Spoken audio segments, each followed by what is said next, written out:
e de sigilen bɛ jamana kɔ kan I b'a fɛ ka I sen no tunga lafiya ka projet kura o la o projet dɔ de u bɛna cité ni ka o de jɔ tungarangew ye banangɔrɔnikaw olu fɛ no cité min ni a bɛna jɔ hectare 1 o de sanfɛ hectare min yɛrɛ ni ale lamunumunnen do so 20 o de bɛna jɔ cité in kɔnɔna la a so 20 bɛɛ n'i ka yɔrɔ de do a kɔnɔna la denmisɛnw ka kulonkɛ yɔrɔ b'a kɔnɔna la fiɲɛ sama yɔrɔ b'a kɔnɔ ka taa se farikolo ɲɛnajɛw olu ma o bɛɛ bɛ cité in o kɔnɔna la cité in yɛrɛ parcelle 1 o ye titre foncier de min n'ale musaka ye sefa wari 4,400,000 ani 100,000 ye I bɛ se ka a sara yɔrɔnin kelen walima I bɛ se ka sara san 1 kɔnɔna la walima ka taa se kalo 18 o ma n'i tilali I ka terrain o sarali la sa I bɛ se ka I ka so jɔ ka kɛ villa hakɛlama ye walima I bɛ se ka jɔ ka kɛ étage ye tunga lafiya ma olu ka bolo kan n'i ka wari yɛrɛ bɛ I bolo I bɛ se ka I ka so jɔ I kelen ye walima ni wari t'i bolo fana o yɔrɔnin na I bɛ se ka I sen no tunga lafiya ma olu ka tɔn o la n'an b'a fɔ ma nanzarakan na n'an b'a fɔ ma ko tɔntin tunga lafiya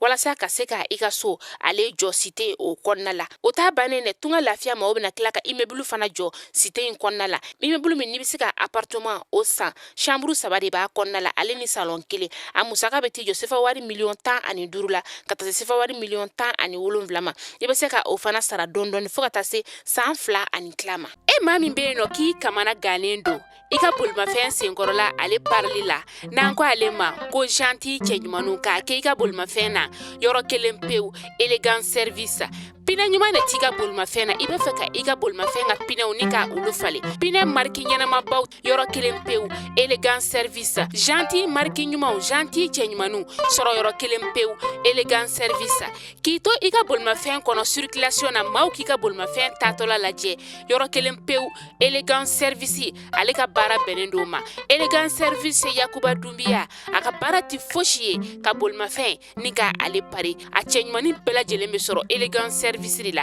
I boli biribiri I ka taa élégance service walasa I ka taa I ka bolimafɛn ni ka taga ale pari cogoya min na cɛ minnu fana bɛ yen nɔ n'u bɛ fɛ ka u furumusow ni ka olu la nisɔndiya yɔrɔ kelen pewu élégance service I bɛ fɛ ka kunnafoni wɛrɛ sɔrɔ a la a wele sa a b'i jaabi a ka nɛgɛjuru sira la n'o de ye 69 63 06 06 76 32 72 88 76 02 11 19 élégance service maa minnu bɛ yen nɔ k'i haminen do I ka bolimafɛn ko cɛɲinko la taa yɔrɔ kelen pewu élégance service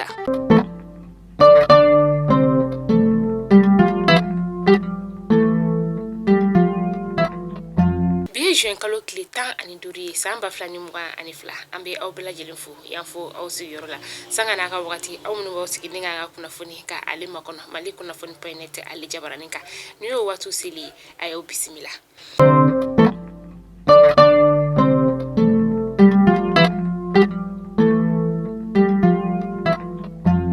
Fondamnela bi an ka cɛmancɛ fanga jamana ɲɛma ni o ye colonel Asimi Goita ye a ye l'Américain ka jamana ɲɛma ni o ye Joe Biden ye ale ka cidenw fana bisimila kunu tarata juin kalo tile 14 san 2022 o ciden yɛrɛ de ye Roger Carstenk ye ani maa min yɛrɛ kɔnɔna na ɲɔgɔn fɛ sa o de ye fɛn min ye l'Américain ka lasigiden min bɛ an ka jamana kɔnɔna la yan nɔ ni o ye Denisa Anki ye u kɔni an ka cɛmancɛ fanga jamana ɲɛma ka kuma bolila fɛn min ka o de ye ni cɛba min yɛrɛ ni ale cira l'Américain ka jamana ɲɛma fɛ ale ka ca yɛrɛ kɔni bɛnnen bɛ fɛn min masa o de ye ni u ka maa min kɔni ni o jɛsɛlen no karogɛlɛn diinɛ tigilamaw fɛ jamana min kɔnɔ ka se ka taa walasa ka se ka taga ɲɛ sɔrɔ olu labilaliko la cogoya min na o ni an ka cɛmancɛ fanga jamana ɲɛma kɔni ye nin kuma ninnu ni ka falen u ni ɲɔgɔn cɛ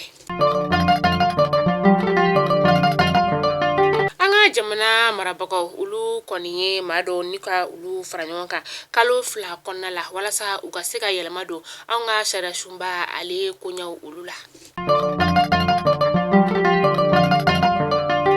Josenka Sahel ale commanda a ladɔnniya kunu juin kalo tile 14 san 2022 k'a yira la k'a fɔ ko anw ka fintigilaka minnu bɛ Josenka Sahel ale kɔnɔna la sa olu ka baara kɔni o dan sigira o la ni kunnafoni in kɔni dira maa min fɛ sa o de ye General Umaru Jara ye ni ale ye an ka fintigilakaw ka chef d'état major o kunnafoniya bɛɛ sɔrɔla fɛn fɛn o de ye an ka jamana marabagaw kɔni y'a yira jɛnɛsiriki naani na k'a fɔ ko anw kɔni sen tɛ Josenka Sahel ale baaraw la o de la la an ka fintigilakaw fana kɔni sen bɔra nin baara kofɔlen ninnu olu la a sababu kɔni bɔra fɛn min na sa o de ye G5 Sahel ɲɛmaya kun kan ka di anw ka jamana o de ma février kalo tɛmɛnen na nka u y'a kumaniya an ka jamana ma anw ka jamana marabagaw kɔni y'a yiru la k'a fɔ ko anw ka jamana kɔni jɔnmaya wale tɛ ta ka anw ka jamana ale sɛgɛrɛ bilen ko nin ye o bannen o de la sa an y'an tɛgɛ ko ka bɔ G5 Sahel ma olu bolo. Kungo jeni kɔni ale yakubɛra kosɛbɛ kita bafulabe kai kɛnba ale ni nara octobre kalo ka taa se décembre kalo san 2020 ani kelema ni kunnafoniya kɔni dira kungo baarakɛlaw olu fɛ ni kunnafoniya dira quinzaine de l'environnement ale ta ko 23 o kɛnɛ kan. Kaikaw ulu ka synergie min be no sa u kɔni y'a yira k'a fɔ ko u bena u ka sira belebele min be no u bena sira ni ka ale tigɛ juin kalo tile 20 natalen na ko ka sababuya kɛ u kɔni y'a laɲini k'a fɔ ko ka dɔbɔ u ka dugutaga pasew sɔgɔ la dugutaga min yɛrɛ n'a bɛ tali kɛ Kayi ale ni Bamakɔ sira o la ko ni dɔ kɔni ma bɔ a la juin kalo tile 20 nata in na u bena sira ni ka ale tigɛ dugutagalaw olu la.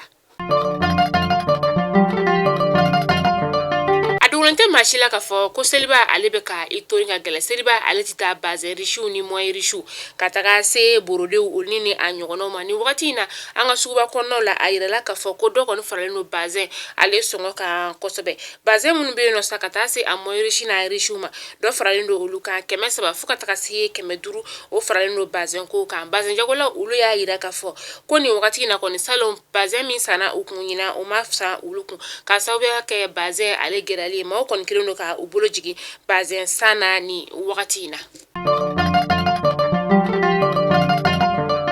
Lakɔlidenw ka fara ɲɔgɔn kan jɛkulu min bɛ yen nɔ ni an ko ma ko ayɛma olu kɔni kelen do ka bagabagali ta ni k'a yira k'a fɔ k'u bɛna lɛrɛ 72 walansɛmɛ ni ka o kɛ juin kalo tile 22 nata in na ayɛm ale y'a yira k'a fɔ ko kalanso kɔni tɛ olu bolo walasa u ka t'u ka kalan ni ka o kɛ ani fo ka taa se ko u ka ɲɛgɛnw olu kɔni bɛɛ lajɛlen nɔgɔlen do o ni a ɲɔgɔnna caman o de la u kɔni bɛna u ka nisɔngoya ni ka o yira.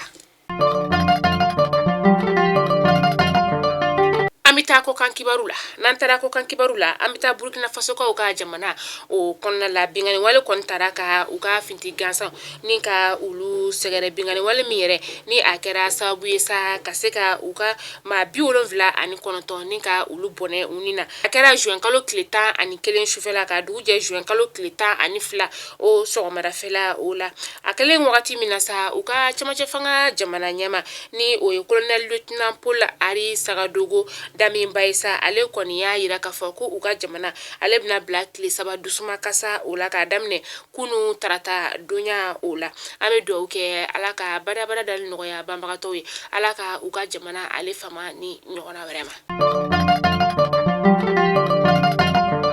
Kalo 3 Urusi ale ni Ukraine na olu kɔni bɛ kɛlɛ o la Urusi yɛrɛ kɔni kɛra sababu ye sa ni ka dankari kosɛbɛ Ukrainienw ka maramafɛnw u la o de la sa Ukraine jamana ɲɛma n'o ye Volodymyr Zelensky ale kɔni ye weleweleda bila occidentaux olu ma sa k'u ka dɛmɛ don u ma ni maramafɛnw ye.